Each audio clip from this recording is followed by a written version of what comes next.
സംസ്ഥാനത്ത് തെരഞ്ഞെടുപ്പ് പ്രചാരണത്തിന് തുടക്കം കുറിച്ച് ശക്തികേന്ദ്ര പ്രമുഖന്മാരുടെ യോഗത്തിൽ പ്രധാനമന്ത്രി നരേന്ദ്രമോദി. കേന്ദ്ര സർക്കാർ പദ്ധതികളും വികസന നേട്ടങ്ങളും വിവരിച്ച പ്രധാനമന്ത്രി പ്രവർത്തകർക്ക് പകർന്നത് ആത്മവിശ്വാസവും ആവേശവുമാണ്. 14 ജില്ലകളിൽ നിന്നായി 7000 പ്രവർത്തകർ സമ്മേളനത്തിൽ പങ്കെടുത്തു.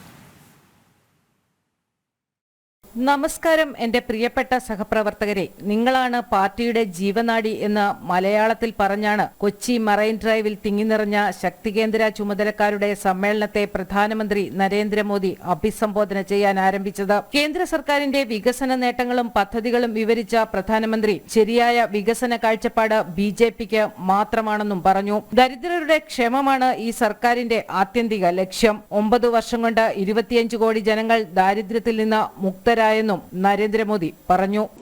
ये बीजेपी है जो गरीब कल्याण को सर्वोच्च प्राथमिकता देते हुए काम कर रही है.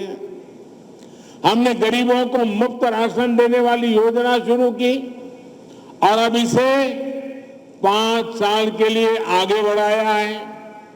हमने गरीबों को मुफ्त इलाज की सुविधा दी, गरीबों को पक्के घर दिए, मुफ्त गैस कनेक्शन दिया. ऐसी योजनाओं से गरीबों का जीवन आसान हुआ है. കേരളത്തിന്റെ വിവിധ ഭാഗങ്ങളിൽ നിന്നായി 7000 പ്രവർത്തകരാണ് സമ്മേളനത്തിൽ പങ്കെടുത്തത്. ആദ്യമായാണ് നരേന്ദ്രമോദി ഒരു സംസ്ഥാനത്തെ ശക്തികേന്ദ്ര പ്രമുഖന്മാരുടെ യോഗത്തിൽ പങ്കെടുക്കുന്നത്. സമ്മേളനത്തിൽ കേന്ദ്രമന്ത്രി V. മുരളീധരൻ, BJP കേരളത്തിന്റെ പ്രഭാരി പ്രകാശ് ജാവ്ദേക്കർ, സംസ്ഥാന അധ്യക്ഷൻ K. സുരേന്ദ്രൻ തുടങ്ങിയവർ പങ്കെടുത്തു. ജനം, കൊച്ചി.